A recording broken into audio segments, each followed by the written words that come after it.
नमस्कार क्लास, मैं मनु चौधरी और ज्योग्राफी की इस ऑनलाइन जर्नी में आपका हार्दिक स्वागत करता हूं। कक्षा 11 का भूगोल पढ़ते हुए हम आगे बढ़ रहे हैं और कक्षा 11 के हमारे इस प्यारे से और सुंदर से भूगोल में वन शॉट की सीरीज के अंदर आज एक नए वन शॉट के साथ मैं फिर आया हूं और आज इस वन शॉट के अंदर हम भारत की मिट्टियों की बात करने वाले हैं। आप में से कई बोर्ड के बच्चे ऐसे हैं जैसे कि UP board, Rajasthan board, Jharkhand board, Assam, Gujarat, अलग अलग बोर्ड के बच्चे जो है पढ़ते हैं और उनमें हम देखते हैं कि कईयों के ये टॉपिक हट चुका है और बहुतों के ये टॉपिक अभी तक है। तो जिनके नहीं है उनको नहीं पढ़ना है और जिनके ये टॉपिक है तो आज के इस एक ही वन शॉट के अंदर एक ही क्लास में पूरा टॉपिक हम क्लास करने वाले हैं। आप में से कई बच्चों के कमेंट मैंने देखे, उनमें कुछ कमेंट ये भी थे कि सर आपने एक लाइन वहां पे छोड़ दिया, 2 लाइन वहां आपने छोड़ दिए। तो मैं आपको बताना चाहता हूं कि वन शॉट के अंदर इंपॉर्टेंट चीजें होती है वो लगभग उठाई जाती हैं और 1 या 1.5 घंटे के अंदर आपने ऑलमोस्ट देखा होगा उस पूरे चैप्टर को खत्म कराना होता है। और उसके अंदर कोशिश में और सारी लर्न एंड शेयर की टीम जो वन शॉट पढ़ा रही है अलग अलग, वो सब कोशिश ये करते हैं कि कुछ भी ना छूटे। फिर भी 1-2 लाइन अगर छूट जाती है तो आप चिंता ना करें, आप उस चैप्टर के पूरे वीडियोज इसी चैनल पर प्लेलिस्ट में जाके देख सकते हैं, जहां एक एक चैप्टर के 10-10, 5-5, 7-7 वीडियोस बनाए हुए हैं, लेक्चर कर करके बनाए हुए हैं, आप डिटेल से वहां देख सकते हैं। बाकी निश्चित होके मस्त तरीके से पढ़ें।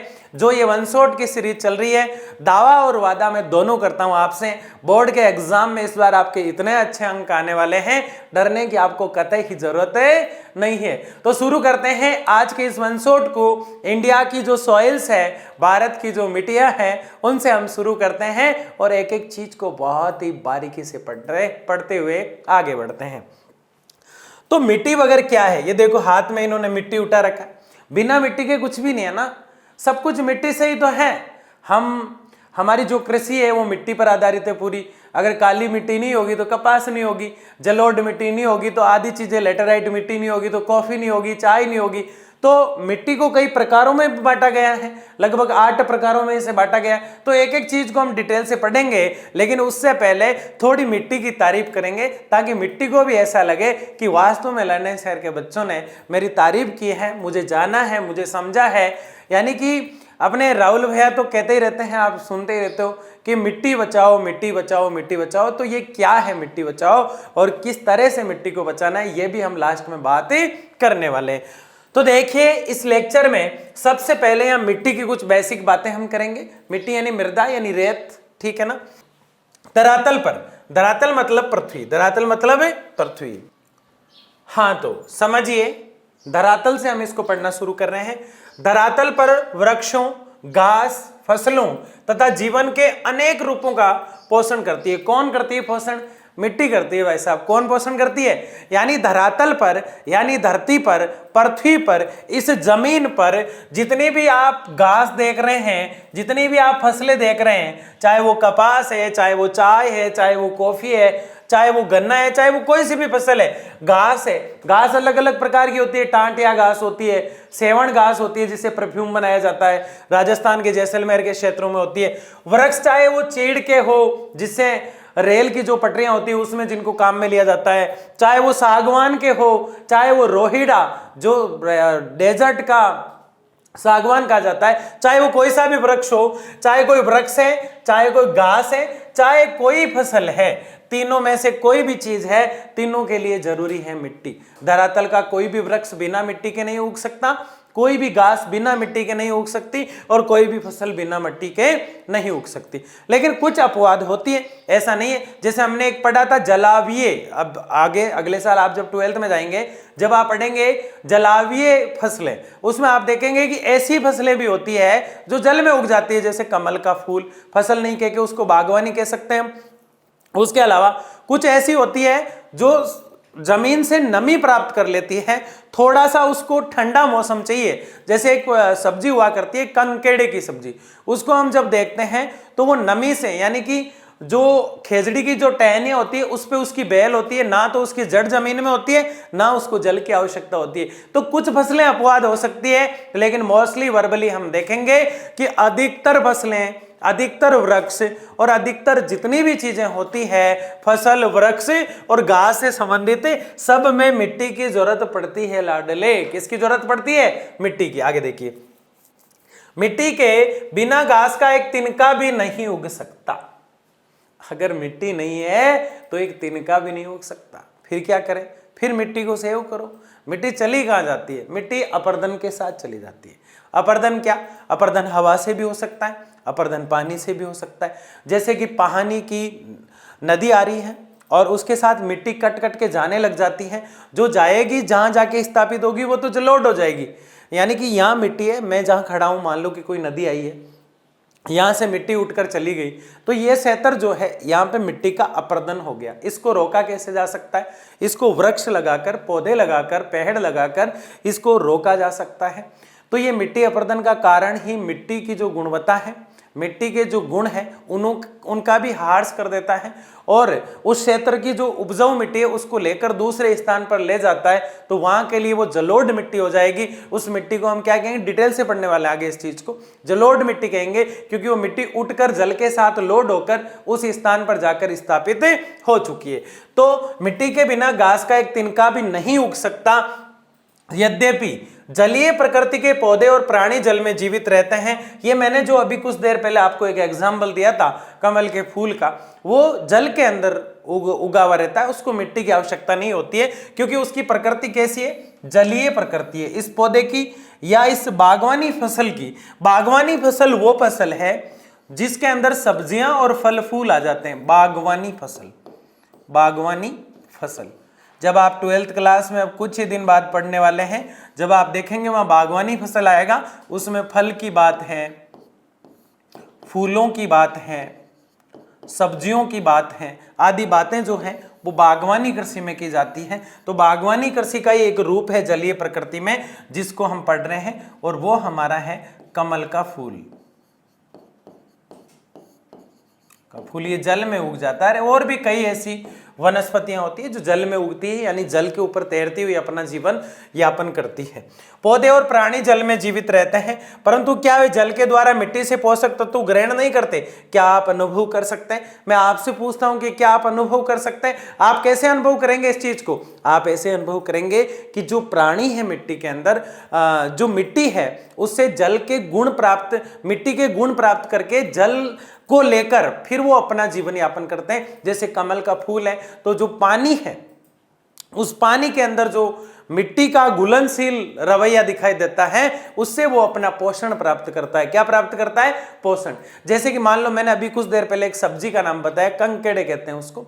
तो वो सब्जी अगर खेजड़ी की टहनी पे लग रही है तो वहां उसमें जो नमी है, उसमें जो ठंडक है, वो वहां की जलवायु के कारण आई है, और जलवायु कहीं ना कहीं धरातल पर निर्भर करती है। तो मिट्टी के गुण जो है, मिट्टी भले ही ना ले रहे हो कोई पेड़ पौधे, लेकिन उसके गुण, उसकी सुगंध, उसके अवशेष उसमें पाए जाएंगे। ठीक है ना? तो यही बात यहाँ पे कही गई है। मैदा, मृदा, ये क्या है? मृदा। मृदा भूपर्पट्टी की सबसे महत्वपूर्ण परत है।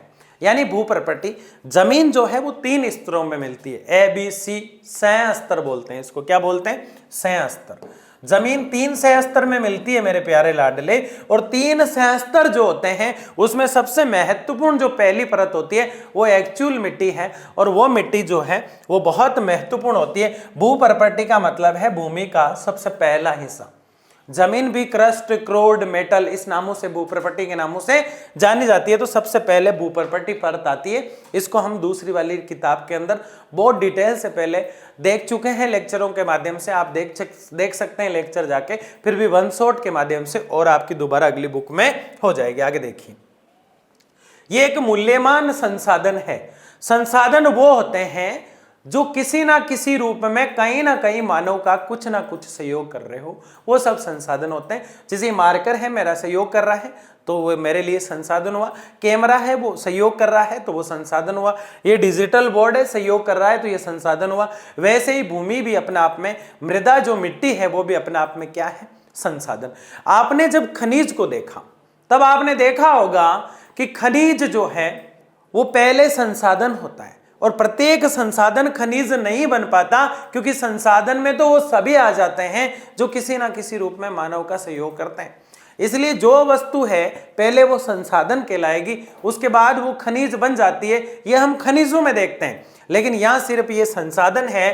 तो मिट्टी एक संसाधन है। आपसे कोई भी पूछे क्या मिट्टी खनिज है, तो आप कहेंगे नहीं सर, मिट्टी खनिज कैसे हो सकती है, मिट्टी तो संसाधन है। मिट्टी क्या है? संसाधन है। मृदा तो, सॉइल्स तो क्या है? संसाधन है। मुस्कुराते हुए पढ़ो, ऐसे टेंशन में मत आया करो, बहुत जल्दी टेंशन में आ जाता हूँ।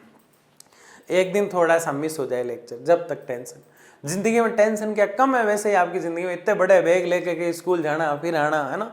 तो वो स्कूल वाले तो वो होमवर्क भी देते रहते हैं, वो करना, सारे लफड़े रहते हैं। इसके अलावा इसका भी टेंशन लेने लग जाओगे। जिम्मेदारी ली हमने तो आपको मंजिल तक पहुंचाएंगे। चिंता ना कर लाडले, लंदन शहर की पूरी टीम तेरे साथ है। हाँ, भोजन, भजन नहीं है, भजन भोजन बगैर कैसे हो सकते हैं, है ना। हाँ, तो भोजन और वस्त्र मिट्टी में उगने वाली भूमि आधारित फसलों से प्राप्त होता है। भोजन और वस्त्र मिट्टी में उगने वाली भूमि आधारित फसलों से प्राप्त होता है। ये देखो ऐसे अटपटा सा लग सकता है, लेकिन बहुत गहरी बात कही है इसने, अंदर की मार मारी है इसने। कैसे मारी है? भोजन और वस्त्र, हम खाना खाते हैं तो गेहूं कहाँ उगा, चावल कहाँ उगा? खाद्यान्न फसलों का राजा कहलाता है चावल, और रानी कहलाती है मक्की। मक्का जिसे हम कहते हैं, राजा और रानी, चावल खाद्यान्न फसलें जो है उनका राजा है, और मक्का कहलाता है रानी। जैसे तिलहन यानी तेल वाली फसलें जब हम पढ़ते हैं तो उसमें भी इस प्रकार से अपने आप में एक लेवल बना रहता है, तो तिल सबका राजा कहलाता है। वैसे दालों में जो राजा है, दालों में सबसे बड़ा राजा जो माना जाता है वो चना है, और रानी है मटर। रानी कौन है? मटर।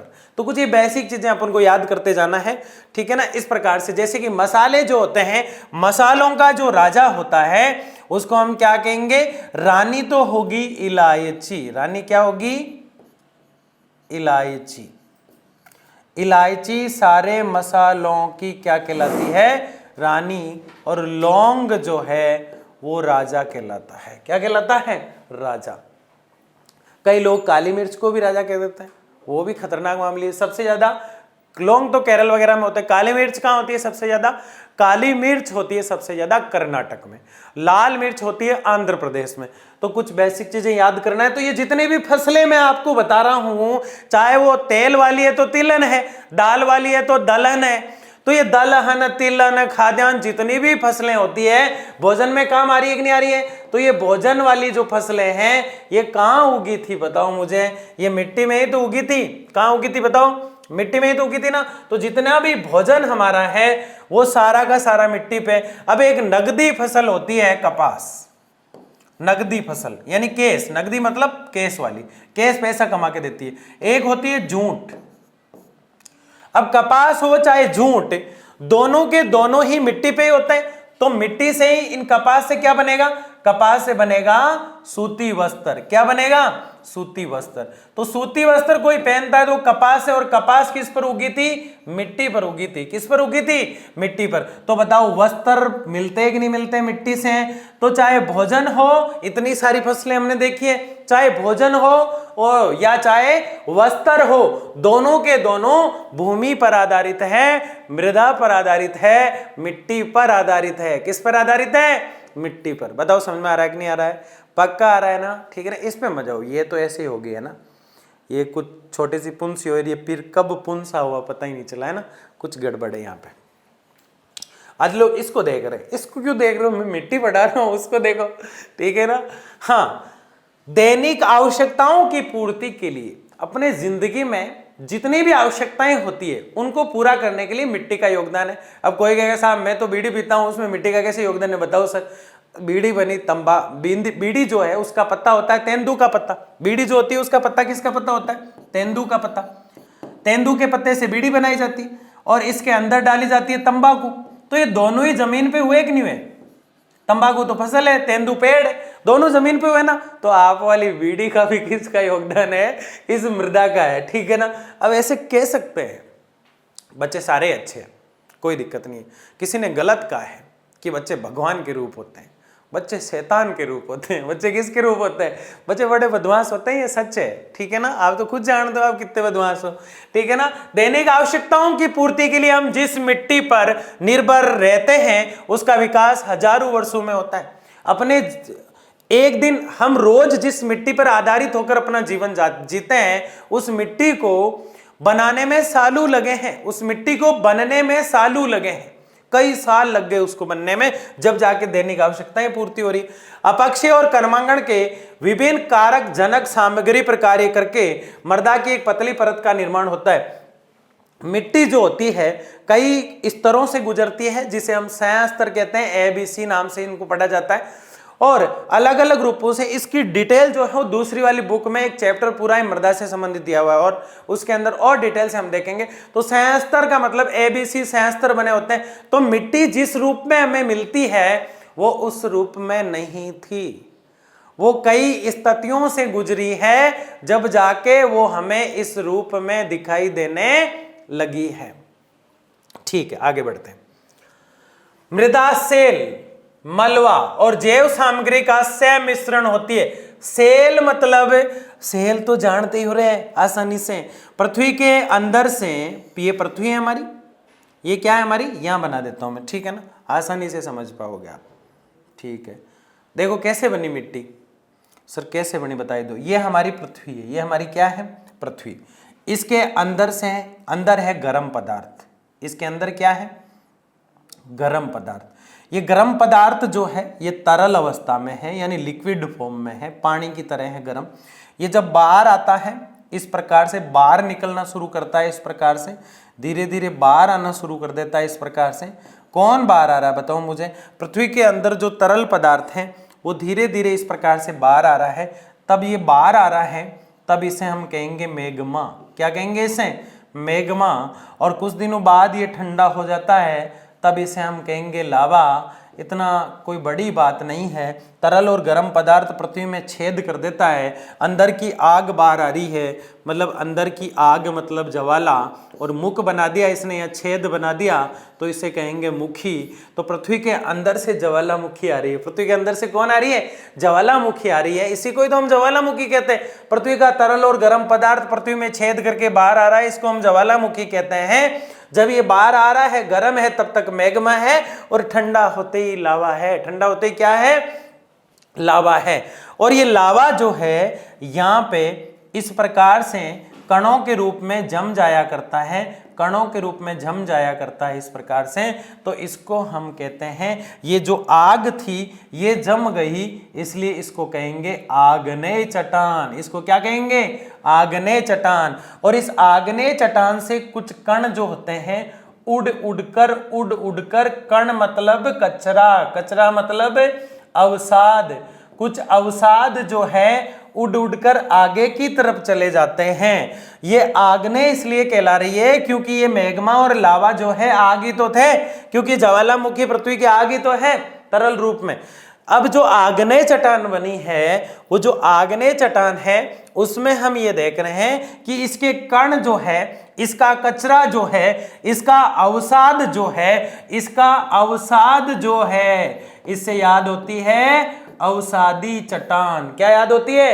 अवसादी चट्टान बन जाती है। और ये दोनों जब आपस में टकराती है तो यहाँ एक और चट्टान बनती है। दोनों के टकराने से रूप परिवर्तित हो जाता है, काया परिवर्तित हो जाती है। तो इसको हम कहेंगे रूपांतरित। क्या कहेंगे?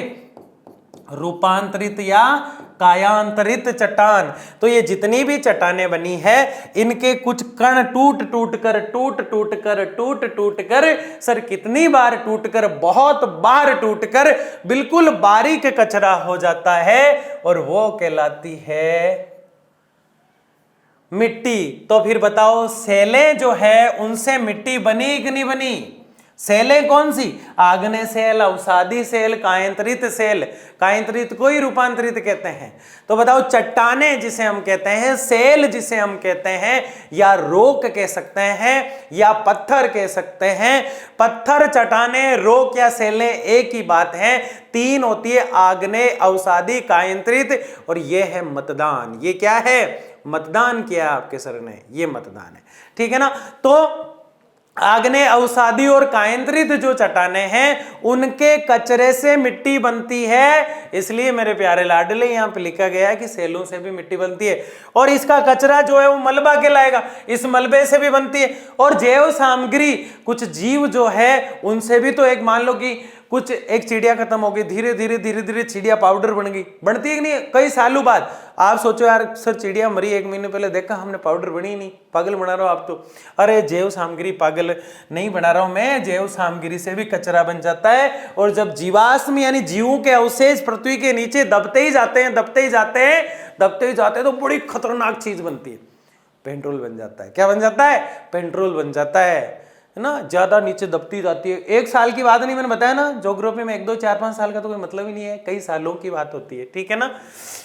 हाँ, जो पृथ्वी की सतह पर विकसित होते हैं, जैव सामग्री का सहमिश्रण होता जाता है चट्टानों से टूटकर कचरा, मलबा यानी कि कचरा, चट्टानों का कचरा, स्वयं खुद कचरा और जीवों से पैदा हुआ कचरा, ये सब मिलकर बनी है हमारी मिट्टी, जिसको हमने श्रृंगार दिया है, जिसको हमने प्यार दिया है और उसने हमें प्यार दिया है, तो मिट्टी बनी है जो पृथ्वी की सतह पर विकसित होती है।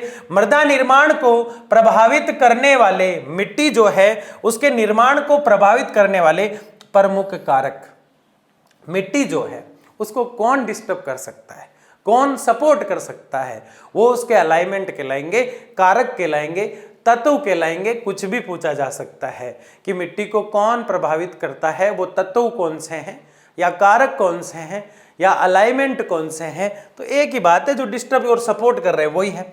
ऊंचा वृक्ष, पहाड़ों पे मिट्टी उस प्रकार की होगी पथरीली, जमीन पर उस प्रकार की होगी, इसलिए इसका उत्तर कहां है? कुछ देर बाद हम 8 प्रकार की मिट्टियां पढ़ेंगे, वहां हम देखेंगे कुछ मिट्टी अलग प्रकार की, कुछ मिट्टी अलग प्रकार की, मिट्टियों के अलग अलग प्रकार है। मिट्टियों के क्या है? अलग अलग प्रकार।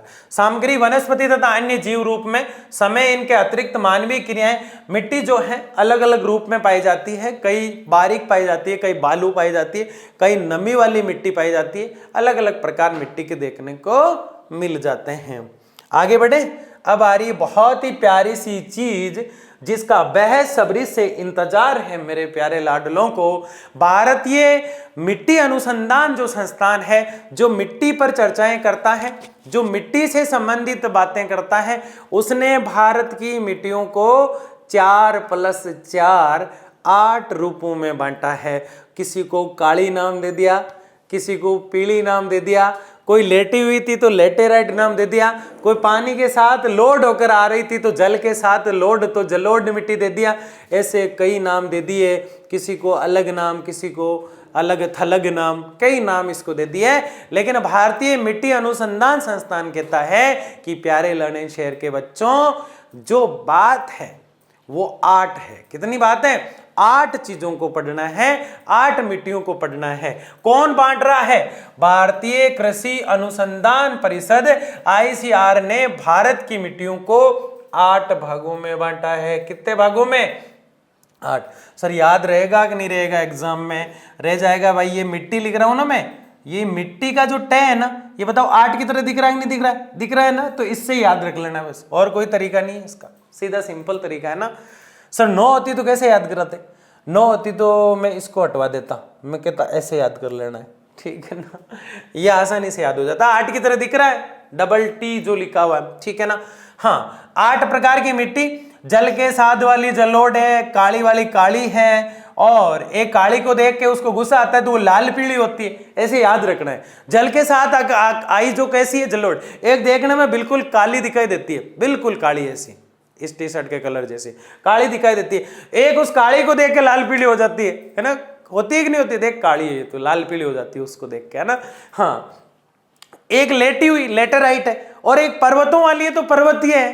सर इतनी सिंपल है क्या? अभी देखना, मजे वाली बातें तो आगे हैं, है ना। आज लोग भाग रहे हैं कब क्रिकेट खेलने जाऊं, बोर्ड का एग्जाम अगले साल है, अभी 11th में अच्छे पढ़ोगे जब जाके आगे कुछ कर पाओगे। आगे देखिए, मरुस्थलीय मिट्टी, अरे जहां सूखा सूखा रहता है, जहां मरु यानी मरी हुई मिट्टी है, मरी हुई मिट्टी का स्थल, सूखी मिट्टी, शुष्क भूमि जो मरुस्थलीय मिट्टी होगी। लवणीय मिट्टी, अब इसमें रॉक फास्फोट डालेंगे, जिप्सम डालेंगे, और लवणीय मिट्टी को सही करने के लिए रॉक फास्फोरेट डाला जाता है, ठीक है ना। पिट और जैविक मिट्टी, पिट और जैविक मिट्टी में जीवों की मात्रा ज्यादा होती है, चिड़िया खत्म हो गई, कबूतर खत्म हो गया, एक्सपायर हो गया, है ना, कबूतरी रो रही है, कबूतर मिट्टी बन गया, कबूतर क्या बन गया, मिट्टी बन गया, तो पिट या जैविक मिट्टी है। तो ये 8 प्रकार हैं और हम पढ़ना शुरू करते हैं मेरे प्यारे बच्चे। जलोढ़ मिट्टी, कौन सी, जल के साथ लोड होकर आने वाली मिट्टी जलोढ़ मिट्टी है।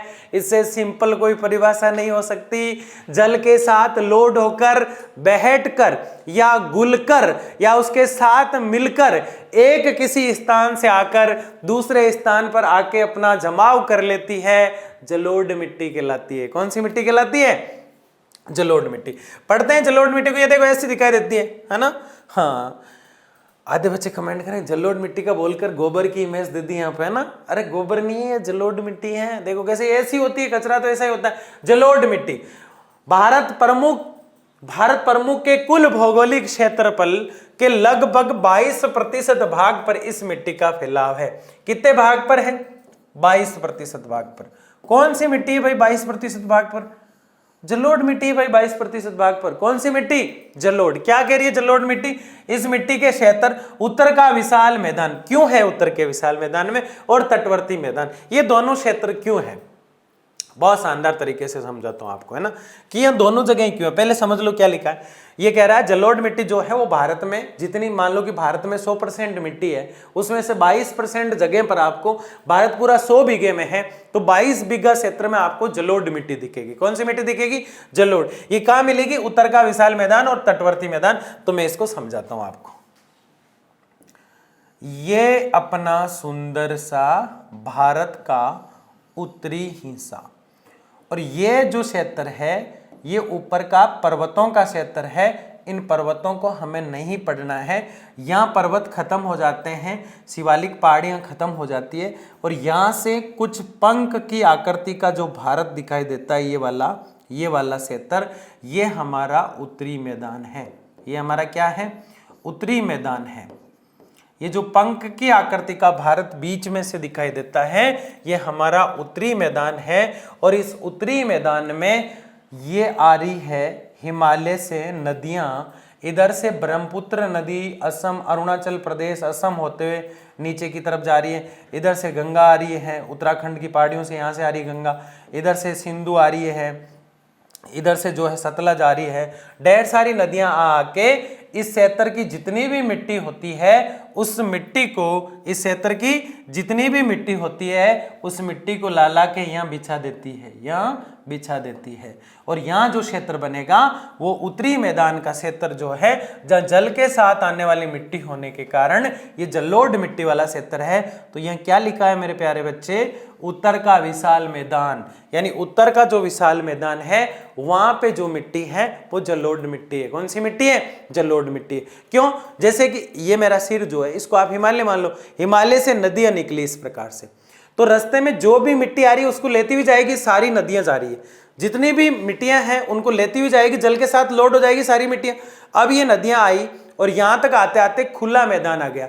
इस खुले मैदान में सारी मिट्टियां जो है रह जाएगी और नदियां आगे चली जाएगी। तो वो जो रहा मिट्टियां जहां रह गई थी वो उत्तरी मैदान है। वो कौन सा मैदान है, उत्तरी मैदान।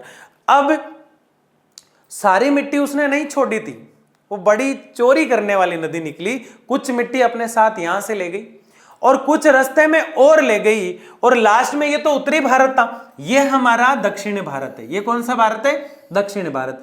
अब ये नदी यहां से आ रही थी ना रेड वाली, तो ये यहां से गुजर रही है भारत के बाहर से आगे इस प्रकार से, और यहां आके इधर तो है आपका अरब सागर और इधर आपकी है बंगाल की खाड़ी। तो नदियां चाहे इधर से आए, चाहे इधर से आए, चाहे इधर से आए, भारत के जिस भी क्षेत्र से आ रही है अरब सागर या बंगाल की खाड़ी में अधिकतर नदियां जाएगी।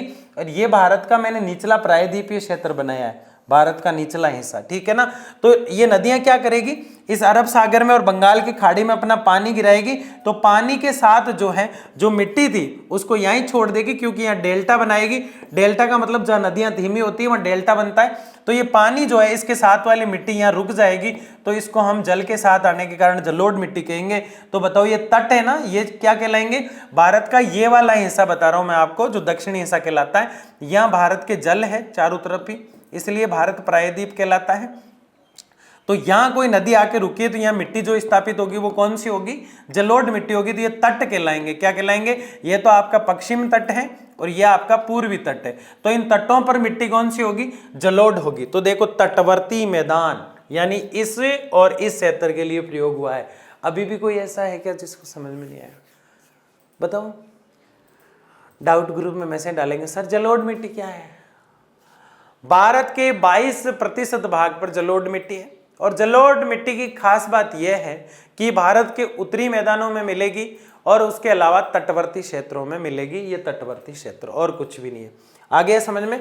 इसके अलावा नदियों की घाटियां और डेल्टाई भाग में ये मिट्टी पाई जाती है। अब देखो, अब आप सोचेंगे सर तीसरा आ गया, आप तो 2 ही बता रहे हैं। अरे तो मैं यही तो बता रहा हूं कि डेल्टा यही तो बनेगा, इसीलिए तो तटवर्ती में। भाई ये भारत का निचला हिस्सा, तो डेल्टा का मतलब होता है कि नदी धीमी होगी, यहाँ पे आके धीमी होगी तो ये मिट्टी यहीं जम जाएगी।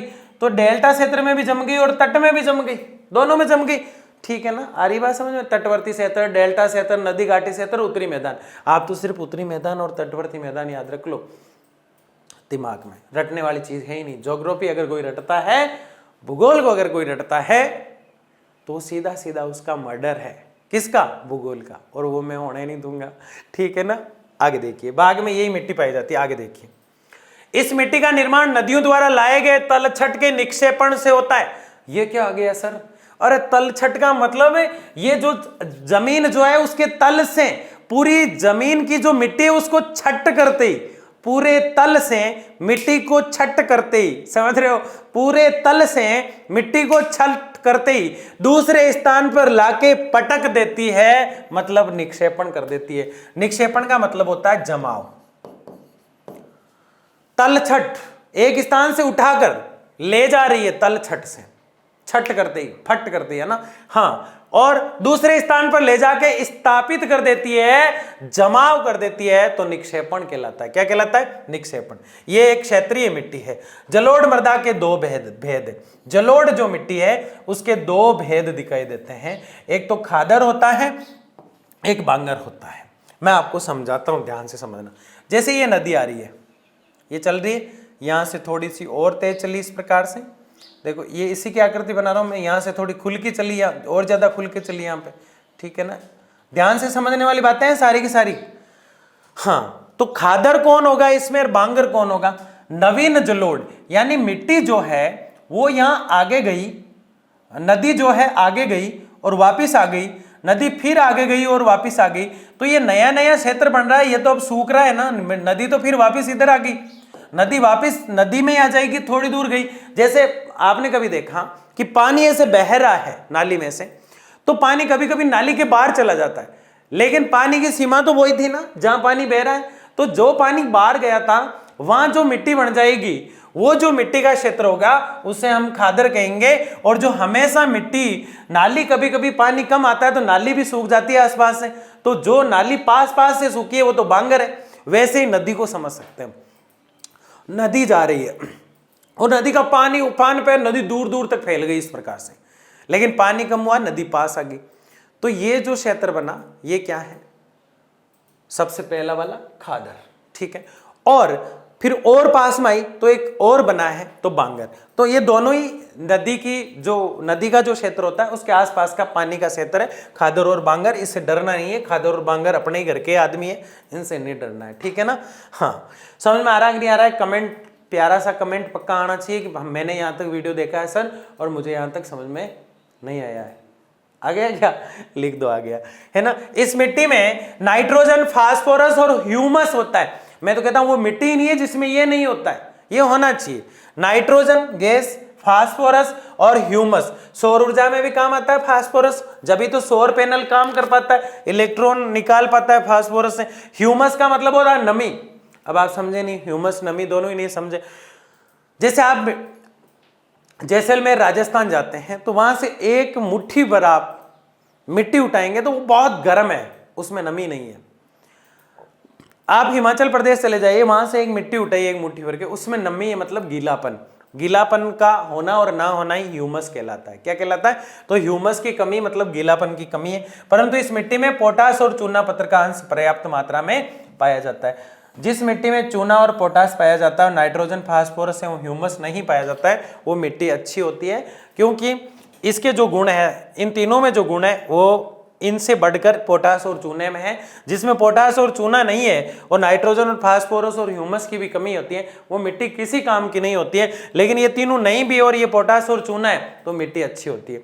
ये 4-5 नाम ही घूमेंगे, आपको डरना नहीं है। ये साइंस के नाम कहाँ से आ गए सर, हमने तो आर्ट्स ली और आप साइंस पढ़ा रहे हो ऐसा नहीं है। नाइट्रोजन, फास्फोरस, ह्यूमस, पोटास और चूना ये मिट्टी की गुणवत्ता को बढ़ाते हैं, तब फसलें अच्छी हो पाती है।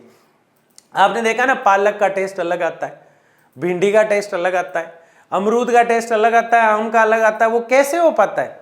खेत में तो एक में ही होता है सर, बीज में ताकत है, बीज में नहीं है। मिट्टी के ये जो गुण होते हैं ना, इनमें ताकत है। नाइट्रोजन, फास्फोरस, ह्यूमस, पोटास, चूना, ये इसके अंदर जो गुण होते हैं, इसीलिए तो कहते हैं ये फसल यहाँ हो जाएगी, क्योंकि उस मिट्टी में चूना, फास्फोरस होगा। दूसरी जगह कहीं हो रही है तो वहां पोटास होगा। तीसरी जगह कोई फसल हो रही है, उसको फास्फोरस चाहिए तो वहां फास्फोरस होगा। इसीलिए तो फसलें बटी हुई है। आज समझ में आया सर, है ना? फास्फोरस होगा या चूना होगा, ये 4-5 नाम चलते रहते हैं। आगे बढ़े। वो थी जलोढ़ मिट्टी, जो हम जान चुके थे भारत के 22% क्षेत्र पे थी, तटीय मैदानों में थी, डेल्टा क्षेत्र में थी, नदी घाटी क्षेत्र में थी और भारत के उत्तरी मैदान में थी। अब आई है काली। अब कौन आई है? काली। और काली को देख के अगली मिट्टी कौन आएगी? लाल पीली। काली के बाद कौन आती है? लाल पीली। पहली जलोढ़ थी, याद हो जानी चाहिए साथ के साथ। क्लास का क्लास में क्लास और एक ही लेक्चर में पूरा चैप्टर क्लास। और क्या चाहिए आपको, बताओ मुझे, और बताओ कमेंट में क्या चाहिए, ठीक है ना? काली मिट्टी, ब्लैक सॉइल्स। हाँ, ये काली कपासी मिट्टी, कपासी मिट्टी इसलिए कहते हैं इसको क्योंकि इसमें कपास बहुत अच्छी होती है। कपास की पहली शर्त ये होती है, अगर मैं पैदा जब होंगी जब काली मिट्टी होगी। कपास की पहली शर्त ये है कि उसके लिए काली मिट्टी होनी चाहिए और अच्छा पानी होना चाहिए।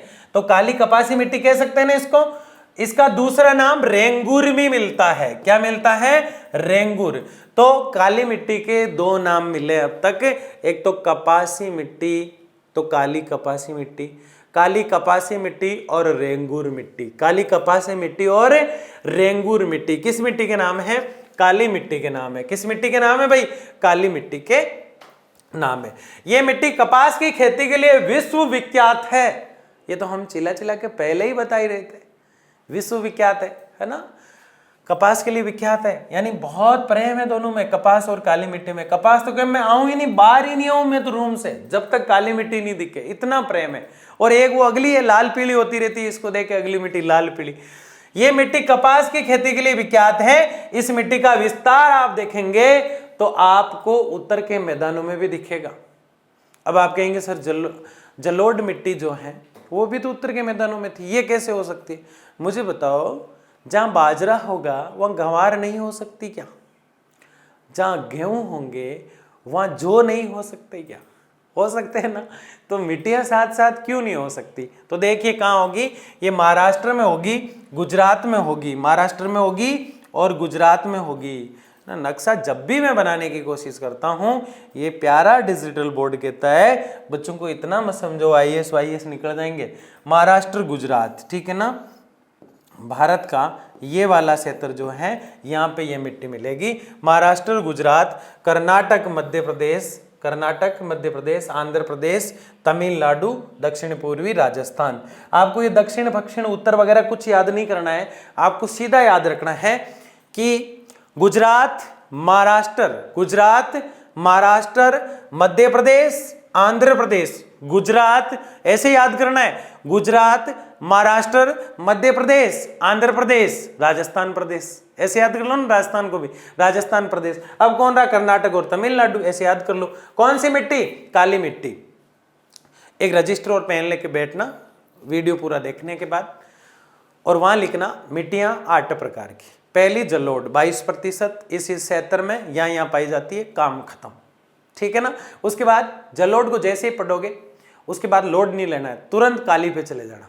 काली को जैसे ही पढ़ोगे, काली खुद कहेगी मैं महाराष्ट्र में हूँ, आगे लिखो गुजरात में हूँ, आंध्र प्रदेश में हूँ, मध्य प्रदेश में हूँ, राजस्थान प्रदेश में हूँ, तमिलनाडु में हूँ, कर्नाटक में हूँ, और मैं काली इसलिए हूँ क्योंकि कपास जो है वो मुझसे बहुत प्रेम करती है। जहां भी मैं होती हूं वहां कपास चली आती है और मुझे देख के अगली मिट्टी याद आ जाती है, लाल पीली मिट्टी। कौन सी मिट्टी? लाल पीली। इस मृदा का निर्माण बेसाल्ट प्रधान लावा पदार्थों के विखंडन से होता है। मैंने आपको कुछ देर पहले आग्नेय, इग्नियस मतलब आग्नेय, अवसादी और कायंत्रित चट्टानों के बारे में बताया था ना, तो उनका जो कचरा होता है उससे ये मिट्टी भी बनेगी। तो देखो बेसाल्ट प्रधान लावा नाम आया ना, क्योंकि जैसे ही पृथ्वी का तरल पदार्थ बाहर आया था तो मैंने एक नाम लिखा था, उसको ज्वालामुखी कहते हैं, लेकिन जब वो बाहर आ रहा है तब मैग्मा और ठंडा होने पर क्या है? लावा। उस लावा से, लावा कैसा होगा? काला ही होगा ना।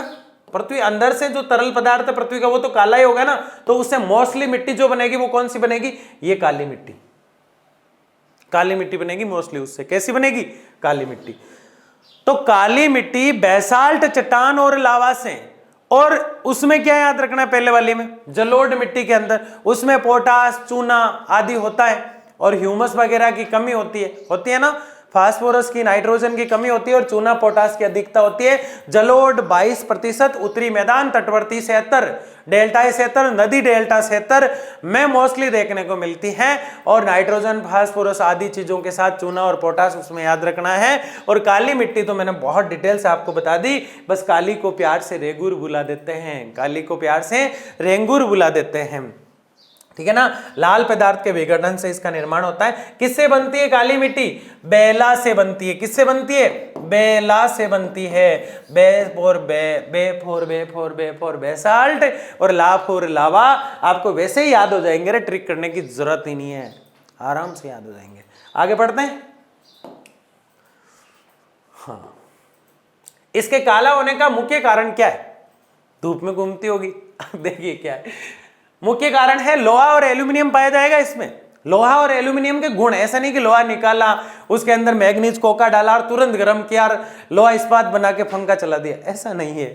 इसमें गुण पाए जाएंगे, लोहे के गुण पाए जाएंगे और एल्यूमिनियम और टिटानी फेरस, मैग्नेटाइट, यौगिक आदि की उपस्थिति होती है। पहले हम ये देख चुके हैं, ये बेसाल्ट और लावा से बनती है। इसके अलावा इसमें लोहा, एल्यूमिनियम, टिटानी फेरस और मैग्नेटाइट आदि की उपस्थिति होती है। यह मिट्टी काफी उपजाऊ होती है। ये मिट्टी कैसी होती है?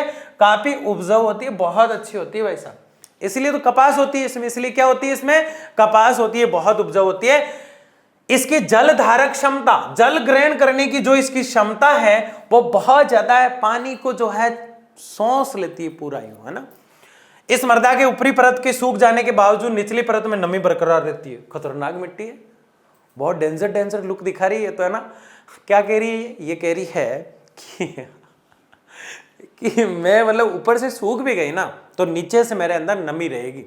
मतलब ऊपरी क्षेत्र मेरा सूख गया ना तो नीचे की जो मेरी परत होगी उसमें नमी रहेगी। इसीलिए तो कपास अच्छी हो पाती है।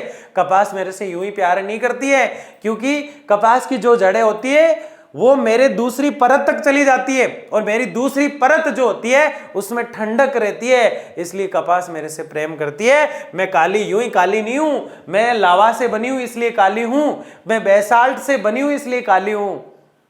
काली मिट्टी के बारे में कह रहा हूं, मुझे ऐसे क्यों देख रहे हो?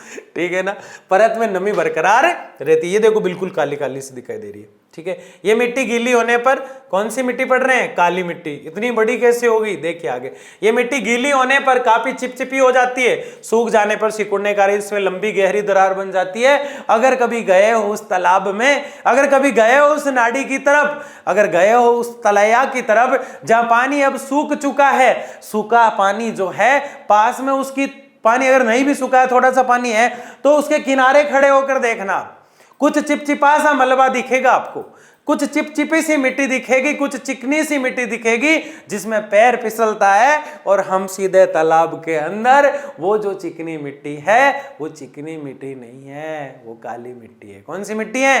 काली मिट्टी है। और ऐसी अक्सर देखने को मिल जाती है राजस्थान में, गुजरात में, और कहाँ, महाराष्ट्र में, मध्य प्रदेश में, तमिलनाडु में, कई जगह देखने को मिल जाती है, ठीक है ना। क्योंकि ये लावा से बनी हुई रहती है, ये बेसाल्ट से बनी हुई रहती है, और भी इसमें कई गुण देखने को मिलते हैं। काली मिट्टी की बात कर रहे हैं, चिपचिपी रहती है, लेकिन जब आप कुछ दिन बाद जाएंगे तब वो सूखी सी मिलेगी, उसमें दरारें मिलेगी। उसमें क्या मिलेगी? दरारें मिलेगी, ठीक है भाई। लंबी लंबी गहरी दरारें मिल जाती। अब चिकनी चीज होगी उसको आप फैला दो तो वो सूखेगी, जब उसके अंदर दरारें ऑटोमेटिक आ जाएगी, चाहे कुछ भी हो, तो मिट्टी है, ये तो होना ही है। इस मिट्टी में लोहा, एल्यूमिनियम, मैग्नीशियम, चूने पत्थर की अधिकता होती है, परंतु नाइट्रोजन, फास्फोरस, जैविक पदार्थ की कमी होती है। ये एक क्षेत्रीय मिट्टी है। कैसी मिट्टी है? क्षेत्रीय मिट्टी। अब आ गई साहब वो जिसका था इंतजार, जो किसको देख के? काली को देख के लाल पीली हो रही थी, है ना? ये लाल पीली आएगी। रेड एंड येलो सॉइल्स, इसका निर्माण ग्रेनाइट और निस से होता है। ग्रेनाइट मिलता है आग्नेय चट्टानों में। ग्रेनाइट किस में मिलता है? कौन सी मिट्टी पढ़ रहे हैं? लाल पीली, 3 नंबर वाली, है ना? कितनी पढ़नी है? 8 पढ़नी है, भागना नहीं है अभी, है ना? हाँ, याद करा दूंगा क्लास में, भागना नहीं है। हाँ, लाल और पीली मिट्टी ये बनती है आग्नेय चट्टान में पाया जाता है ग्रेनाइट, और रूपांतरित चट्टान जो 3 नंबर वाली हमने पढ़ी थी शुरू में, उसमें पाया जाता है निस। तो ग्रेनाइट और निस का जो बुरादा होता है, जो पाउडर होता है, उससे जो मिट्टी बनती है लाल पीली मिट्टी होती है। कौन सी होती है? ये एक क्षेत्रीय मिट्टी होती है। ये मृदाएं अपेक्षाकृत बलुई और लाल पीले रंग की होती है। ये मृदाएं कैसी होती है? अपेक्षाकृत ब्लूई और लाल पीले रंग की होती है। लोहा ऑक्साइड मिलता है इनके अंदर। क्या मिलता है? देखो ये बिल्कुल लाल दिखाई दे रही है, कोई कहे नहीं पीली दिखाई दे रही है, तो लाल पीली मिक्स में दिखाई दे रही है।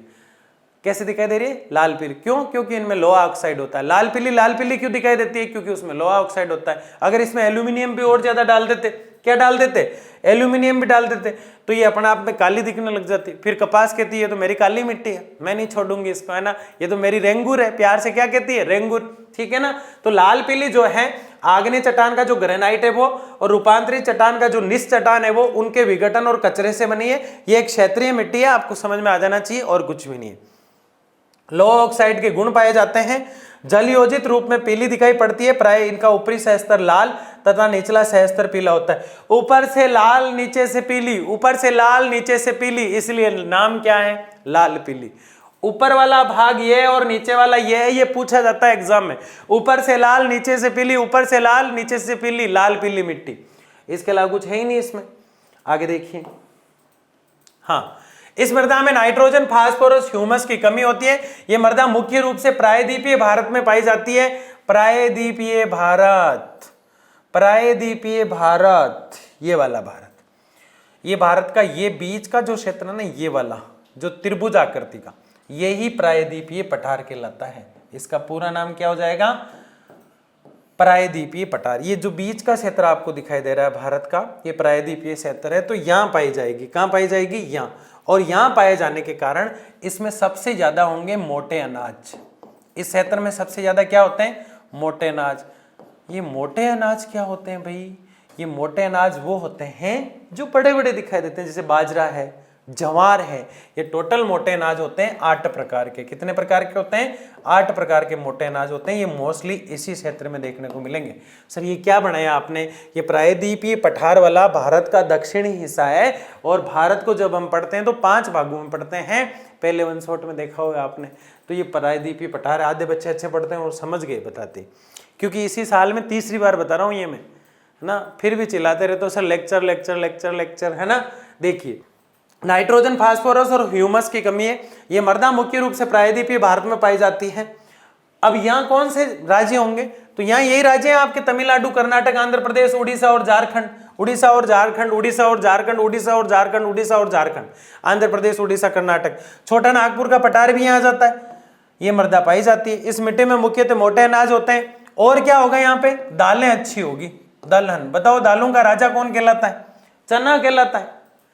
और रानी कौन कहलाता है? मटर। तिलहन भी यहाँ हो जाएंगे। तिलहन मतलब तिल वाली फसलें, और तिलहन फसलों का मतलब सिर्फ तिल नहीं होता, तेल वाली सारी फसलें हो जाती है। इनका राजा होता है तिल। तो तिलहन फसलें, दलहन फसलें और मोटे अनाज, 3 चीजें होगी। सवाल पूछा जा सकता है कि लाल पीली मिट्टी वाले क्षेत्र में कौन सी फसलें होगी, तो आपको बताना है मोटे अनाज वाली 8 फसलें जो है उनमें से अधिकतर यहाँ पाई जाएगी। दलहन और तिलहन वाली फसलें भी पाई जाएगी। आगे देखिए। लेटेराइट मिट्टी जो लेटी हुई है ना, मतलब जलोढ़ को देखकर एक मिट्टी काली पड़ गई। कैसे याद करोगे इनको? जलोढ़ को देखकर एक मिट्टी काली पड़ गई, और काली को देख के एक मिट्टी लाल पीली हो गई, और उस लाल पीली को देखकर एक मिट्टी छुपकर सो गई, मतलब लेट गई। क्या कर गई? लेट गई, तो वो लेटेराइट मिट्टी। इस मिट्टी का निर्माण आर्द्र और शुष्क मौसम के वैकल्पिक रूप में आने के कारण होता है। ये जो मिट्टी है इसका निर्माण आर्द्र मतलब ठंडा, आर्द्र मतलब ठंडा, शुष्क मौसम के वैकल्पिक रूप में आने के कारण होता है। ये मिट्टी सामान्यतः 200 सेंटीमीटर से अधिक वर्षा वाले क्षेत्र में होगी, जैसे राजस्थान का झालावाड़। लेटेराइट मिट्टी वहीं होगी जहां 200 सेंटीमीटर से ज्यादा वर्षा होगी। अब आपको समझ में आ रही है बात? मतलब चाय और कॉफी को जब हम पढ़ते हैं, जब हम देखते हैं कि चाय कॉफी वहीं होती है जहां 200 सेंटीमीटर से ज्यादा वर्षा होती है। और चाय कॉफी के लिए महत्वपूर्ण मिट्टी मैंने शुरू में ही बता दिया, चाय कॉफी के लिए महत्वपूर्ण मिट्टी अगर कोई होती है तो वो लेटेराइट मिट्टी होती है। कौन सी मिट्टी होती है? लेटेराइट मिट्टी होती है चाय कॉफी के लिए सबसे महत्वपूर्ण। अगर लेटेराइट मिट्टी नहीं है तो चाय कॉफी के मैं नहीं हूं, काली मिट्टी नहीं होती तो कपास के मैं नहीं हूं। इनके नाटक देखो आप, है कि नहीं है? तो इस मिट्टी का निर्माण आर्द्र और शुष्क मौसम के वैकल्पिक में होता है, 200 सेंटीमीटर वाले वर्षा वाले क्षेत्र में होती है। अधिक वर्षा के कारण लेटेराइट चट्टानों पर अपक्षालन है, जिसके फलस्वरूप बालू और चूने के अंश रिस कर नीचे चले जाते हैं। मृदा के रूप में लोहा और एल्यूमिनियम के यौगिक वच पाए जाते हैं। इसमें लोहा और एल्यूमिनियम पाया जाता है और ये मिट्टी जो है दरारों के रूप में नीचे की ओर चली जाती है, धीरे धीरे धीरे धीरे धीरे धीरे, मतलब ढलानों में भी दिखेगी। ये ढलान जो होते हैं, पर्वतों के जो ढलान, उसमें भी ये देखने को मिल जाती है लेटेराइट मिट्टी। आपको याद क्या रखना है? ये आर्द्र और शुष्क मौसम के आधार पर चलती है। ये इस प्रकार से देखो, ये पर्वतों की ढाल दिख रही है ना आपको, ये ढाल है पर्वतों की, ऐसे मिलती है। आगे देखिए, ये मुख्य रूप से पूर्व और पश्चिम घाट, पर्वत, राजमहल की पहाड़ियां, केरल, कर्नाटक, बस आप केरल कर्नाटक नाम भी याद रखो तो इस क्षेत्र में मिलेगी। पूर्वी और पश्चिम घाट के पर्वतों में, पठारी भाग में भी मिल जाएगी। ये जो भाग है, ये बीच का पठारी है, इसमें भी मिल जाएगी। छोटा नागपुर में भी मिल जाएगी। मेघालय के पठार में मिल जाएगी। मेघालय का पठार, भारत को ऐसे जब हम पढ़ते हैं इस प्रकार से, तो भारत का ये वाला जो हिस्सा है, ये 7 सिस्टर के नाम से विख्यात है। तो यहाँ जो है मेघालय आता है। कौन सा क्षेत्र आता है? मेघालय। मेघालय के अंदर पहाड़ियां हैं गारो, खांसी और जयंतिया। गारो, खांसी और जयंतिया, इन पहाड़ियों के क्षेत्र में ये मिट्टी देखने को मिल जाती है। इसीलिए लिखा गया है इन पहाड़ियों को यहाँ पठार बोला गया है और यहाँ सर्वाधिक विस्तार देखने को मिल जाता है। इस मिट्टी में चूना भी है, नाइट्रोजन भी है, पोटास भी और ह्यूमस जो है उसकी कमी पाई जाती है। चूना भी, पोटास भी, ह्यूमस भी, इन सब की कमी होती है इसके अंदर। क्या होती है? इन सब की इसके अंदर कमी होती है। बताओ यहाँ तक समझ में आया कि नहीं आया, या कोई डाउट है? आगे देखिए, चूने की कमी के कारण ये मृदा अम्लीय हो जाती है और अम्लीय होने के कारण इसमें चाय की खेती होती है। इतना घुमा के क्यों बता रहे हो भाई? चाय की खेती होती है तो मैं बच्चों को पहले ही बता चुका हूं, है ना। और ये तो सिर्फ चाय बता रहे हैं, हम तो कॉफी की भी बात कर रहे हैं। यहाँ कॉफी भी होती है। इसका मतलब देखो, आसाम में होगी कि नहीं होगी? असम में होगी ना, पश्चिम बंगाल में भी होगी, क्योंकि ज्यादा चाय कहाँ होती है? आसाम और पश्चिम बंगाल। तो यहाँ ये होगी, डेफिनेटली होगी। बताओ, चाय और कॉफी के लिए लेटेराइट, कपास के लिए काली, काली का दूसरा नाम रेंगुर, काली को देख के तीसरी मिट्टी याद आ जाती है लाल पीली, काली को देख के इससे पहले वाली जलोढ़, और लाल पीली के बाद सीधा कौन छुप जाती है? लेटेराइट, लेट जाती है अंदर जाके। 4 मिट्टियां याद हो गई। जलोढ़ को देखकर एक मिट्टी काली पड़ जाती है, काली को देख के एक काली पीली हो जाती है, लाल पीली हो जाती है मतलब, और एक लेट जाती है। 1 2 3 4, 1 2 3 4। बताओ याद हुई कि नहीं हुई? बहुत आसानी से याद हो जाती है। आगे देखिए, पर्वतीय या वनीय मिट्टी पर्वतों में होगी। और इस मिट्टी की खास बात क्या है? तो इसमें पर्वतीय या वनीय मिट्टी की खास बात यह है कि पर्वतीय और वनीय मिट्टी जो है पर्वतों में और वनों में, भाई नाम से ही पता चल रहा है, जो मिट्टी पर्वतों में या वनों में होंगी वो पर्वतीय होगी। तो जलोढ़ हमने देखा, काली हमने देखा, लाल पीली को हमने देखा, लेटेराइट को हमने देखा और समझा अच्छे से। वैसे ही पर्वतीय को समझ लेंगे, ठीक है ना। तो पर्वतीय ढालों पर विकसित होने के कारण, किस पर? पर्वतीय ढालों पर विकसित होने के कारण इस मिट्टी की परत पतली होती है। कैसी होती है इस मिट्टी की परत? पतली होती है, क्योंकि ढाल पे पाई जाएगी। किस ढाल पे पाई जाएगी? पर्वतीय ढाल पे। भाई ये पर्वत है और इसकी जो ये ढाल है इस पे पाई जाएगी, तो यहां ज्यादा रुक नहीं पाती है। तो इसकी जो परत होगी रुक क्यों नहीं पाती? क्योंकि ऊपर से झरने आते हैं, पानी आता है बारिश का, हवाएं चलती रहती है, तो ये ज्यादा वहां ठहर नहीं पाती है। इसलिए इसकी परत जो होती है पर्वतीय और वनीय मिट्टी की, वो पतली होती है। कैसी होती है परत? पतली। आप समझ गए क्यों होती है पतली? इस मिट्टी में जीवाश्म की अधिकता होती है, परंतु ये जीवाश्म अनपगठित होते हैं, फलस्वरूप ह्यूमिक अम्ल का निर्माण होता है एवं मिट्टी अम्लीय हो जाती है। इसमें जीवाश्म की अधिकता होती है, यानी पर्वतों के अंदर जितने भी जीव होते हैं वो इसमें मिले रहेंगे, इसलिए इसके अंदर जीवाश्म की अधिकता होती है और ये लास्ट में ऐसा होने के कारण अम्लीय भी हो जाती है। कैसी हो जाती है?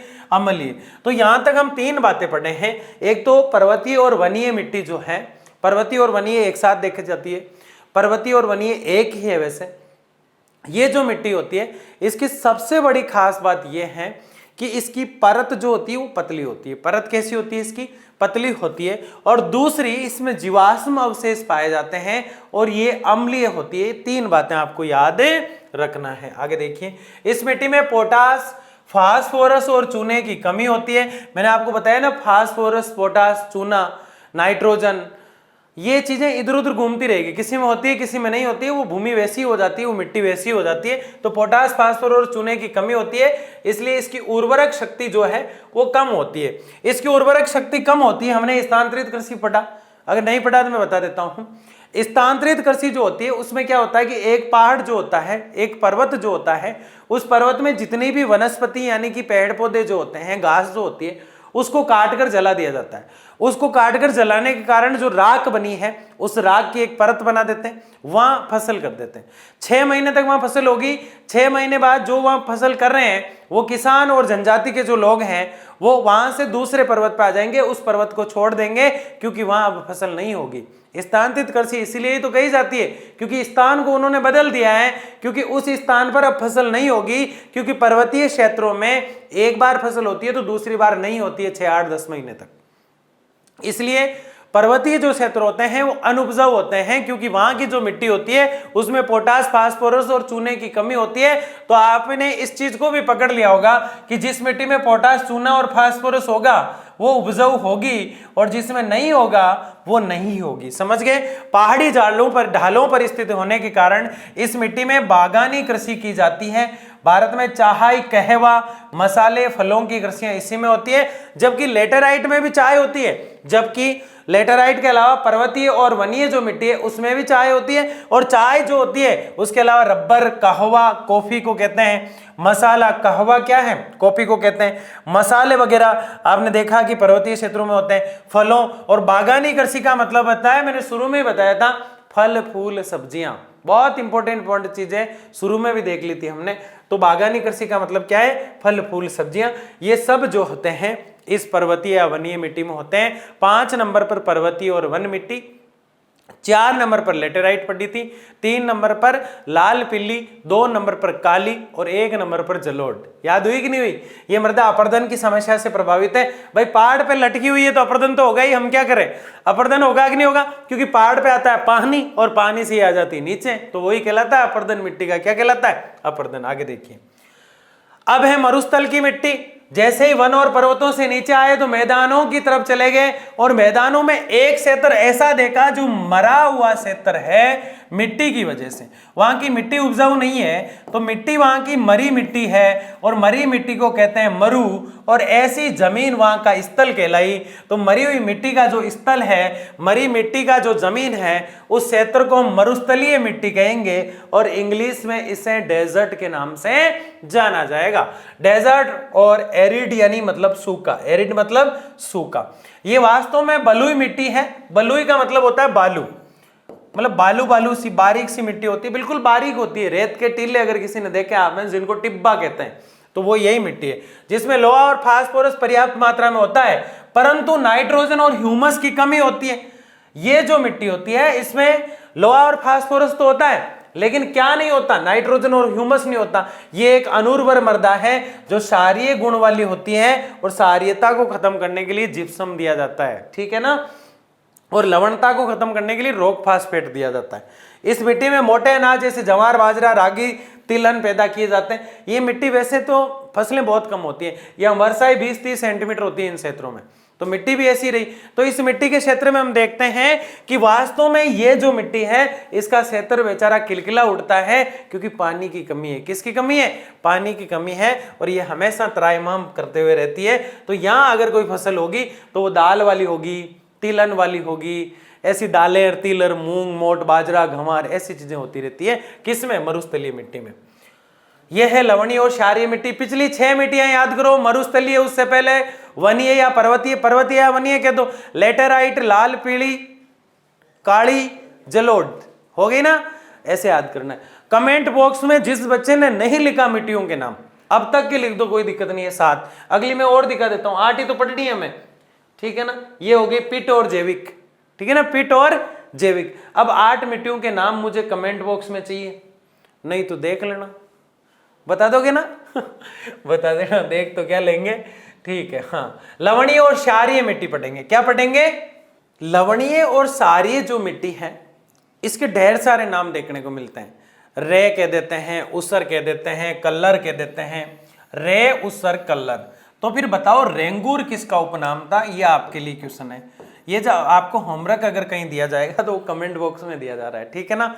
उसको बताना है, बताओ कौन सी मिट्टी को रेंगूर कहा जाता है। वो मेरा सबसे प्यारा स्टूडेंट होगा जो ये बता देगा, ठीक है ना? लवणीय और क्षारीय, किसी भी मिट्टी में अगर लवणता ज्यादा बढ़ जाती है, तो मिट्टी का नाम ही है, लेकिन मिट्टी में अगर लवणता ज्यादा है तो उसमें रोक फास्फेट देने से वो कुछ कम हो जाता है, रोक फास्फेट। अगर किसी मिट्टी के अंदर क्षारीयता ज्यादा है तो उसमें जिप्सम डाला जाता है, उससे वो कम हो जाता है, ठीक है ना? तो इस मिट्टी का नाम ही क्या है? लवणीय और क्षारीय मिट्टी। इसके उपनाम रे, उसर, कलर, रे, उसर, कलर, रे, उसर, कलर, ऐसे बोला जाता है। रे है फिर रुका जाता है, ऐसे उसर फिर रुका जाता है, फिर कलर, है ना? ऐसे अब एक साथ बोल सकते हैं, रे, उसर, कलर, रे, उसर, कलर, रे, उसर, कलर। इस मृदा में मुख्य रूप से वैसे क्षेत्रों में हुआ है जहां शुष्क क्षेत्र है, मतलब ये सूखे क्षेत्रों में होती है। शुष्क क्षेत्रों में जल निकास जलवायु पाई जाती है, शुष्क जलवायु जहां पाई जाती है वहां होगी जल निकास की समुचित व्यवस्था का अभाव है। ऐसी स्थिति में केशिकाकर्षण की क्रिया द्वारा सोडियम, कैल्शियम और मैग्नीशियम के लवण मृदा के ऊपरी सतह पर निक्षेपित हो जाते हैं। ये आप सोच रहे होंगे क्या आ गया? केशिकाकर्षण यानी कि जैसे ही पानी नीचे सोखता है मिट्टी उसके साथ चली जाती है, उसको हम केशिकाकर्षण के नाम से जानते हैं। सोडियम, कैल्शियम और मैग्नीशियम लवण मृदा ऊपरी सतह पर निक्षेपित यानी स्थापित हो जाते हैं। निक्षेपित यानी स्थापित हो जाते हैं। इस मिट्टी की बस यही कहानी है। आगे बढ़ते हैं, एक और पैराग्राफ है इसका। फलस्वरूप इस मिट्टी में लवण की मात्रा काफी बढ़ जाती है, इसलिए तो ये लवणीय है, और क्षारीयता भी बढ़ जाती है, इसलिए वो क्षारीय है। नमकीन फैल जाने से इस मृदा का निर्माण समुद्री तट क्षेत्रों में उच्च ज्वार के समय नमकीन जल के भूमि पर फैल जाने से इस मृदा का निर्माण होता है। इस मृदा में नाइट्रोजन और चूने की कमी होती है। याद रखना है किसमें? लवणीय और क्षारीय में नाइट्रोजन और चूने की कमी है और लवण की मात्रा ज्यादा है। नाइट्रोजन और चूने की कमी है और लवण की मात्रा ज्यादा है। किस मिट्टी में? लवणीय और क्षारीय मिट्टी में। क्या लवण की मात्रा, नाम ही लवण है तो होगा, लेकिन नाइट्रोजन और चूना कम है। ये एक अंत्य क्षेत्रीय मिट्टी है। कैसी मिट्टी है? अंत्य क्षेत्रीय। इसका फैलाव दक्षिण पंजाब, हरियाणा, राजस्थान, केरल, सुंदरबन का डेल्टा जहां गंगा नदी और ब्रह्मपुत्र डेल्टा बनाती हैं आदि में। तटीय क्षेत्रों में एक मृदा में नारियल के पेड़ बहुतायत में होते हैं। सुंदरवन का जो डेल्टा है ना, वहां सुंदर वन होते हैं, सुंदरी वन भी होते हैं, और वह नारियल सबसे ज्यादा होते हैं। ये देखो यहां बनता है सुंदरवन का डेल्टा, इस जगह यहाँ सुंदरवन का डेल्टा बनता है क्योंकि यहाँ गंगा और ब्रह्मपुत्र मिलती है। यहाँ अच्छे अच्छे पौधे होते हैं जिसमें नारियल ज्यादा होता है, इसलिए इन्होंने लिख भी दिया है नारियल के पेड़ बहुतायत में होते हैं। पंजाब, हरियाणा, ये वाला जो क्षेत्र है यहाँ भी ये मिट्टी देखने को मिलती है। तो यह आपकी कौन सी मिट्टी थी? लवणीय और क्षारीय मिट्टी, 7 नंबर की। अब 8 नंबर वाली मिट्टी पिट या जैविक मिट्टी, जी उसमें जीव की मात्रा ज्यादा होती है। पिट और जैविक मिट्टी। एक पिट कोयला भी होता है। पिट क्या होता है? कोयला, लिग्नाइट ऐसे करके पिट कोयला होता है।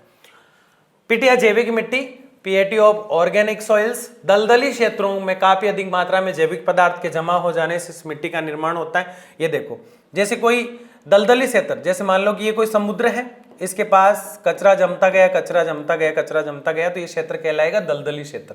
क्या कहलाएगा? दलदली क्षेत्र। जैविक पदार्थों के जमा होने से इस मिट्टी का निर्माण होता है। ये मिट्टी काली, भारी और काफी अम्लीय होती है। ये मिट्टी कैसी होती है? काली होती है, भारी होती है और काफी अम्लीय होती है। ये चीज याद रखना, ठीक है ना? अब इसको काली है तो फिर काली मिट्टी में क्यों नहीं रख देते? नहीं, इसका नाम पिटी रखेंगे क्योंकि इसमें जैविक अवशेष हैं। ये मिट्टी मुख्यतः केरल, अल्पी, अलपुजा जिला, उत्तराखंड, अल्मोड़ा, सुंदरवन डेल्टा, अन्य निचली डेल्टा क्षेत्र में पाए जाते हैं। ये भूमि दोनों ही लवणीय और क्षारीय वाली और पित्त और जैविक वाली दोनों ही सबसे ज्यादा पूर्वी घाट में पाई जाती हैं। और पूर्वी घाट में सुंदरवन का डेल्टा, ये आपको याद रखना है। रख लोगे बस, कोई बड़ी बात नहीं। केरल का और अल्मोड़ा जो है उत्तराखंड का, तो आप तो सिर्फ केरल और उत्तराखंड और सुंदरवन याद रख लो। कौन सी मिट्टी? पित्त या जैविक मिट्टी। 8 मिट्टी हम पढ़ चुके हैं। 8 प्रकार की मिट्टियां बताई भारतीय मिट्टी अनुसंधान सेंटर में, और मैं आपको करा चुका हूं एक ही लेक्चर में। बताओ मजा आया कि नहीं आया? अभी लेक्चर खत्म नहीं हुआ है, बने रहो। आगे देखिए, भारतीय कृषि अनुसंधान परिषद का नाम क्या है? ICAR। ICAR मैंने बोला था शुरू में जब लेक्चर शुरू किया था, तो आप सोचे यार सर इंग्लिश में क्या बोल के चले गए, तो मैं अब उसकी फुल फॉर्म बता रहा हूं आपको, है ना। एग्रीकल्चर के लिए सेंटर पर जो रिसर्च सेंटर बनाया गया है उसको भारतीय कृषि अनुसंधान परिषद कहते हैं। ये USDA United State department of agriculture के मृदा वर्गीकरण के आधार पर भारतीय मृदा को निम्न भागों में बांटा गया है। भारतीय कृषि जो ICAR ने तो 8 भागों में बांटा है, जबकि USDA जो है विदेश की कंपनी, उसने विदेशी जो है उन्होंने हमारी मिट्टी को इस प्रकार से बांट दिया।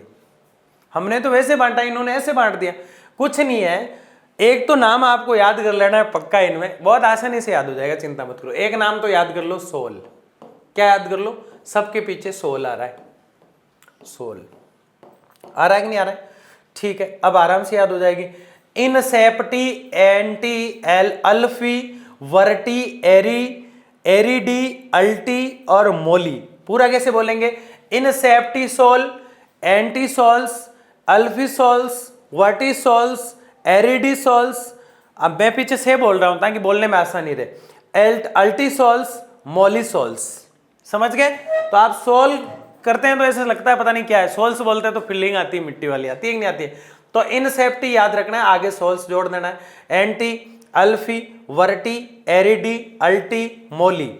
मोली, अल्टी, एरिडी, मोली, अल्टी, एरिडी, वर्टी, अल्फी, एटी, वर्टी, अल्फी, एटी, इनसेप्टी। ऐसे करके इनको याद करना है। 8 नंबर पर तो अन्य नाम तो 7 ही है, 3-3 करके याद कर लो तो फिर 1 बच जाएगा। कैसे करो इनको याद करना है? क्षेत्रफल इनका इतना है और प्रतिशत इनका इतना है, जो आपको याद नहीं करना है सारणी में दिया गया है। एक तो सबसे ज्यादा कौन सी है? इनसेप्टी है। इनसेप्टी 39.74% पर है भारत में, और इसका क्षेत्रफल यहाँ पे दिया गया है। कितने हो जाएंगे? इकाई, दाई, सैकड़े, हजार, 10,000, लाख, 1,30,372.90 किलोमीटर में ये मानी जाएगी। और इसके बाद मोली सेल सबसे कम है, कितनी है? 0.40% पर, और अन्य जो मिट्टियां हैं वो 2.92 पर आ जाएगी। ये नाम याद कर लेना किसके द्वारा बांटे गए हैं। USDA का मतलब है United State department of agriculture, यानी United Nation of organization. UNO का नाम आपने सुना है, यूएनओ की संस्था है USDA, जो भारतीय मिट्टियों को बांटने का काम किया उसने। तो USDA ने कितने भागों में बांटा? 8 रूपों में। और भारत ने भी कितने भागों में बांटा? भारतीय कृषि अनुसंधान ने 8 में। उसने लाल, पीली, पीली, धोली जो भी है उस हिसाब से बांटा, और इन्होंने जो है इस हिसाब से बांटा है। इस चीज का आपको ध्यान रखना है। आगे देखिए, मृदा संरक्षण के उपाय बताओ। मिट्टी को कैसे बचाया जाए? बातें करेंगे, मतलब 5-7 मिनट, जाना मत आप, है ना। मतलब मिट्टी को कैसे बचाया जाए बताओ मुझे। सिंपल तरीके पहले अपने दिमाग में थोड़े से लाओ। मिट्टी को बचाने का सबसे अच्छा उपाय क्या है? पेड़ पौधे लगाओ। पेड़ पौधे जब लग जाएंगे, जैसे ये धरातल है, हाथ है, मुझे भी पता है, ये धरातल है, यहाँ पेड़ पौधे लगे हुए हैं। क्या लगे हुए हैं? पेड़ पौधे। अब इधर से कोई नदी आई है तो पेड़ पौधों के अंदर से गुजरेगी, तो यहाँ से जाने से पहले सारी मिट्टी उसने उठा ली, आगे पेड़ पौधे आगे, तो बताओ मिट्टी को ले जा पाएगी क्या? तो मृदा अपरदन को रोका जा सकता है। किसको? मृदा यानी मिट्टी, इसको बहने से रोक दिया जाए, इसको अपरदन से रोक दिया जाए, तो वो चीज होगी वृक्षारोपण। वो क्या होगी? वृक्षारोपण। मिट्टी को बहने से अगर कोई रोक सकता है तो वृक्ष रोक सकते हैं। वृक्ष जो होते हैं वो वर्षा से जब जल आता है, नदी आती है, तो मिट्टी को बहने से रोक लेते हैं, मृदा अपरदन को। तो वन लगाने चाहिए, और वन लगाने का मतलब ही तो वृक्षारोपण है। तो दोनों चीजें इससे समझ में आ रही कि नहीं आ रही? ये दोनों पॉइंट उससे डायग्राम से समझ में आ रहे कि नहीं आ रहे? मृदा अपरदन को रोकने का सबसे अच्छा उपाय क्या है? पेड़ पौधे लगाओ, वृक्षारोपण करो। बाढ़ नियंत्रण। बाढ़ जब आती है तो सारे पेड़ पौधों को ले जाती है। बाढ़ किसको ले जाती है? जितने भी पेड़ पौधे उसको दिखाई देते हैं वो सबको ले जाती है। तो हमने कोशिश किया कि वृक्षारोपण करो ताकि मिट्टी का अपरदन ना हो, लेकिन हमने देखा कि हमने बाढ़ को नहीं रोका, हमने पेड़ लगा दिए। अब बाढ़ आई, वृक्षों को ही ले गई, पेड़ पौधों को ही ले गई, तो मिट्टी जाएगी कि नहीं जाएगी? तो बाढ़ का नियंत्रण भी जरूरी है। और दूसरा, अगर पेड़ पौधे लगा भी दिए, बाढ़ नहीं भी आई और जानवरों को खुला छोड़ दिया, तो बताओ जानवर क्या करेंगे? पेड़ पौधों को खा जाएंगे, हरे हो चाहे कैसे वो सबको खा जाएंगे। तो बताओ अगर दोबारा बाढ़ आएगी या पानी आएगा तो पेड़ पौधे आधे जानवर ही खा गए। तो खुली चराई पर रोक रहनी चाहिए, नियोजित चराई होनी चाहिए, यानी सिस्टोमेटिक तरीके से चराई होनी चाहिए। जहां लगता है कि मिट्टी का अपरदन हो जाएगा, आने वाले समय में अच्छे घास फूस वगैरह वापिस फसल वगैरह हो ही नहीं पाएंगे, तो वह पहले से ही नियोजित चराई करनी चाहिए। क्या करनी चाहिए? नियोजित का मतलब होता है व्यवस्थित रूप से पशु को चराना चाहिए, बाहंद बनाना चाहिए। क्या बनाना चाहिए? बाहंद बना देना चाहिए। देखो हम लगाएंगे वृक्ष। क्यों लगा रहे हैं वृक्ष? क्योंकि जैसे ही मिट्टी जो है उसका अपरदन होगा, मिट्टी जो है उसका अपरदन होगा तो वृक्ष लगे रहेंगे तो मिट्टी रुक जाएगी। लेकिन पीछे से आई है बाढ़, अगर बाढ़ आएगी तो मिट्टी का अपरदन भी होगा और वृक्ष भी टूट जाएंगे। इसलिए बाढ़ को रोकने के लिए यहां पे बना दो बाहंद। यहां पे क्या बना दो? बाहंद बना दो। ठीक है। दूसरा, बाढ़ आती है और बाहंद भी आती है, तो वृक्ष जो है उनको व्यवस्थित रखो, नियोजित रखो, और वो जब रह पाएंगे जब हम चराई को नियोजित करेंगे। किसको करेंगे? चराई को। दूसरा, ये खेती एक तो ऐसे करते हैं हम, तो बाढ़ आई और पानी के साथ पूरी खेती चली गई, पानी के साथ पूरी फसल चली गई। एक हमने एक लाइन में यह फसल की है, फिर एक थोड़ी सी जगह छोड़ी, फिर लाइन में की, तो पानी आता ही इसके बीच में से चला जाएगा। ये कहलाती है सीढ़ीदार खेती। क्या कहलाती है? सीढ़ीदार। और कठोर जुताई का मतलब है जगह जगह इस प्रकार का स्पेयर छोड़ा जाए जहां से जल आसानी से निकल जाए। तो ये जो हम देख रहे हैं मृदा संरक्षण के उपाय देख रहे हैं, मिट्टी को कैसे बचाया जाए, मिट्टी को कैसे बचाया जाए। मृदा संरक्षण बहुत जरूरी है। मिट्टी बचाओ, मिट्टी बचाओ, मिट्टी बचाओ। कमेंट में आज मुझे दिखना चाहिए। सर कितने कमेंट करें? एक दो कमेंट कर दिया करो मेरे प्यारे लाडले, ताकि मुझे पता चले कि आपने लेक्चर को यहाँ तक पढ़ा है। हमें तो बस वही संतुष्टि चाहिए कि बच्चे हमारा दिया गया कंटेंट जो है उसका प्रयोग कर रहे हैं और अपने अपने बोर्ड में टॉप करने की पूरी तैयारी में है। 11th में जो बच्चे अच्छे पढ़े हैं, 12th में उनकी ज्योग्राफी, पॉलिटी, जितनी भी सब्जेक्ट है वो सारी अच्छी हो जाएगी। और अगले साल तो बड़ी प्लानिंग के साथ जो है एक शानदार रिजल्ट आप देखेंगे। इस साल भी, अगले साल और अच्छा देने का प्रयास किया जाएगा। तो शिद्दत के साथ, मस्ती के साथ आपको सिर्फ पढ़ना है और कुछ नहीं करना है, जिसका आपको बेसब्री से इंतजार था। ये वही लड्डू है क्या? थैंक यू, है ना? ये आपने कर रखा है, मुझे पूरा भरोसा है। या नहीं कर रखा है? सब्सक्राइब करना है, नहीं किया तो बेल आइकन जो दिख रहा होगा इधर किधर साइड में, है ना, उसको दबाना है और सारे साथियों को शेयर कर देना है कि आर्ट्स के अंदर सबसे अच्छी पढ़ाई होती है लर्न एंड शेयर आर्ट्स पे। मिलते हैं अगले वन शॉट में, तब तक के लिए जय हिंद, जय भारत।